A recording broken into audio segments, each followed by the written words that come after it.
Hi hello అందరికీ easy మెథడ్లో aloo rice ఎలా ప్రిపేర్ చేయాలో మీకైతే ఈ వీడియోలో చూపిస్తాను. చాలామంది బ్యాచిలర్స్ కానీ ఇంకా కొత్తగా మ్యారేజ్ అయిన వాళ్ళు కానీ ఎవరైనా చాలా ఈజీగా చేసుకునేది అనమాట ఇది ఆలూ రైస్. ఒక్కొక్కరు ఒక్కొక్కలాగా చేస్తారు, కానీ నేనైతే ఈ స్టైల్లో చేస్తున్నా. చాలా ఈజీగా చేసుకోవచ్చు అనమాట. మీరు కూడా ఒకసారి ట్రై చేయండి. వీడియో ఎండ్ దాకా చూడండి, మీకు అర్థమైపోతుంది. 1 kg ఆలూ రైస్ ఎలా ప్రిపేర్ చేయాలో నేనైతే మీకు ఈ వీడియోలో చూపిస్తాను. మీరు లాస్ట్ వరకు చూస్తే మీకు అర్థమవుతుంది. చాలా ఈజీగా చేసుకోవచ్చు అనమాట. నేను 1 kg రైస్కి చూపిస్తున్నాను. ఇదైతే గరం మసాలాలు, కొత్తిమీర, పుదీనా, కరివేపాకు, అలాగే పచ్చిమిర్చి కూడా నేను కట్ చేసి పెట్టేసుకున్నాను. అలాగే 1 kg రైస్ కూడా కడిగి అయితే పెట్టేసుకున్నాను అనమాట. ఫస్ట్ అయితే మనం ఒక గిన్నె పెట్టేసుకొని అందులోకి సరిపడా ఆయిల్ అయితే పోసేసుకోవాలి. నేనైతే 3 స్పూన్స్ అయితే ఆయిల్ వేసాను. ఇంకా కొంచెం ఆయిల్ వేడెక్కాక నేను అందులోకి ఆనియన్స్, పచ్చిమిర్చి అయితే వేసేస్తున్నానండి. కొంచెం ఇవి మనకు ఫ్రై అయ్యాయంటే మిగతా ప్రాసెస్ చాలా ఈజీగా ఉంటుంది, చాలా ఫాస్ట్గా అయిపోతుంది కూడా. కొంతమందికి ఇంకా వంట రాదు అనే వాళ్ళు కూడా టేస్ట్ కాదు అని భయపడుతూ ఉంటారు అనమాట. అలాంటి వాళ్ళు కూడా చాలా ఈజీగా అయితే చేసుకోవచ్చు. ఈ రైస్ నిజంగా చాలా టేస్ట్గా ఉంటుంది. ఒక్కసారి మీరైతే ట్రై చేయండి.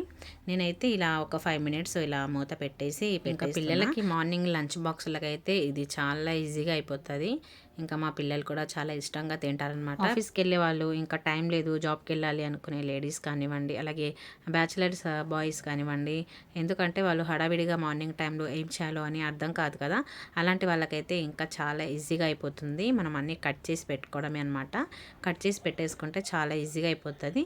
ఇంకా నేనైతే అందులోకి కొత్తిమీర, కొంచెం లైట్గా పుదీనా, అందులో కొద్దిగా కరివేపాకు కూడా వేసేసాను అనమాట. ఇంకా కొత్తిమీర, పుదీనా, కరివేపాకు కూడా కొంచెం మనకు ఒక 2-3 మినిట్స్ కొంచెం ఫ్రై అవ్వాలి. నేను అల్లం పేస్ట్ అయితే ఫ్రెష్గా నూరి పెట్టేసుకున్నాను అనమాట. ఇంకా అప్పటిదప్పుడే నూరేసుకుంటాను కాబట్టి ఇంకా టేస్ట్ అయితే చాలా బాగా వస్తుంది. నేను అందులోకి ఆకు, అల్లం వెల్లుల్లి పేస్టు, సాజీరా, దాల్చిన చెక్క, అలాగే ఇలాయచీలు, లవంగాలు కూడా వేసాను అనమాట. అది మనం నూరి వేసేసుకుంటే పిల్లలు తినరు కదా, ఘాటు ఎక్కువ ఉంటుంది. అందుకని నేను డైరెక్ట్ అలాగే వేసేసాను. ఇంకా వేసేసి కలిపేసుకొని ఒక 5 మినిట్స్ 10 మినిట్స్ మూత పెట్టి పెట్టేసేయాలి.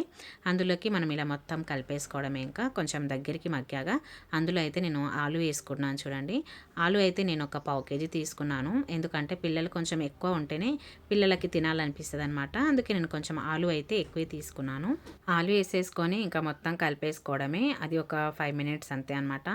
ఆలు చాలా ఫాస్ట్గా ఉడికిపోతుంది, టైం అయితే పట్టదు. అందుకే నేనైతే ఇంకా అందులోకి ఒక 3-2 స్పూన్స్ అయితే ఉప్పు అయితే వేసేసుకున్నాను. ఉప్పు మనం కరెక్ట్గా చూసి వేసుకోవాలి.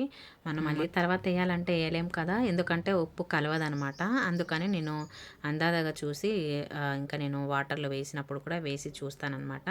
ఇంకా మనం సాల్ట్ వేసేసాం కాబట్టి ఇంకా అందులోకి టమాటా వేసేసి ఇంకా కలిపేసి మూత అయితే పెట్టేశాను ఒక 5 మినిట్స్. తర్వాత మళ్ళీ మూత తీసి చూస్తే మొత్తం దగ్గరికి మగ్గిపోయిందనమాట. ఇంకా మనం అందులోకి లైట్గా కారం అయితే తక్కువ వేసాను, ఎందుకంటే పచ్చిమిర్చి వేసాను కదా నేను ఆల్రెడీ. అందుకని నేను ఒక స్పూనే వేసా కారము. ఇంకా అందులోకి అయితే కొంచెం మనం పసుపు కూడా యాడ్ చేసుకోవాలి. నేను కొంచెం పసుపు కూడా వేసా, ఎందుకంటే బాగుంటుంది కలర్ఫుల్గా చూడడానికి రైస్. అందుకని నేను కొద్దిగా పసుపు కూడా వేసేసి మొత్తం అయితే కలిపేసానండి. మొత్తం మనకు రైస్ ఇది మొత్తం మసాలా కలిపేటప్పుడు మాత్రం మనం సిమ్లోనే పెట్టుకోవాలి. మంట అనేది ఎక్కువ పెట్టుకుంటే ఏమవుతుందంటే మాడిపోతుంది అనమాట. ఇంకా సిమ్లో పెట్టేసుకుంటే మంచిగా దగ్గరికి మగ్గుతుంది అనమాట. చూడండి చాలా బాగా ఉడికిపోయింది అనమాట మొత్తము. అందులోకి అయితే నేను అందాజగా వాటర్ తీసుకున్నాను కదా, కేజీ రైస్కి నేను దాంతో వాటర్ తీసుకుంటున్నా. కరెక్ట్గా చూసి తీసుకోవాలి, ఒక్కొక్కలాగా ఉంటాయన్నమాట. బియ్యం మనం ఊరికెళ్ళి తెచ్చుకున్నవి అయితే కొంచెం వాటర్ తక్కువే పడుతుంది. లేదు మనం సిటీలో తీసుకుంటాం కదా బ్యాగ్స్ వల్ల, అందులోకైతే కొంచెం వాటర్ ఎక్కువనే పడుతుంది అనమాట. నేనైతే అవి ఊరి బియ్యం కాబట్టి మాకు వాటర్ కొంచెం తక్కువే పడింది. ఇంకా వాటర్ చూసి వేసేసుకోవాలి.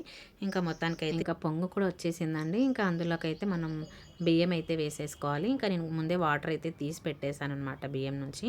ఇంకా నేను వాటర్ తీసేసి ఇంకా బియ్యం అయితే వేసి కలిపేసుకుంటున్నా. ఒక 10 మినిట్స్ అయితే మనకు రైస్ అనేది కంప్లీట్ అయిపోతుంది అనమాట. చాలా ఈజీగా చేసుకోవచ్చు, మీరు కూడా ఇలా ట్రై చేయండి. చూసారు కదా, ఈ ప్రాసెస్ చాలా ఈజీ ఉంటుంది, ప్రతి ఒక్కరూ చేసుకోవచ్చు. లేదు మనకి ఏదైనా తినబుద్ధి కానప్పుడు, జ్వరం వచ్చినప్పుడు, అలా మనకి తినాలనిపించినప్పుడు ఇలాంటి టేస్టీ ఫుడ్ చేసుకొని తింటే సూపర్ అదిరిపోతుంది అనమాట. నేను ఇందులోకైతే రైతా చేశాను, పెరుగు పచ్చడి. మీకు ఎలా వచ్చిందో కామెంట్ చేయండి. అలాగే ఎవరైనా కొత్తగా మన ఛానల్ని చూస్తూ ఉంటుంటే ఇప్పుడే సబ్ చేసుకోండి. మళ్ళీ నెక్స్ట్ వీడియోతో మీ ముందు ఉంటాను. బాయ్ అందరికీ, థ్యాంక్స్ ఫర్ వాచింగ్.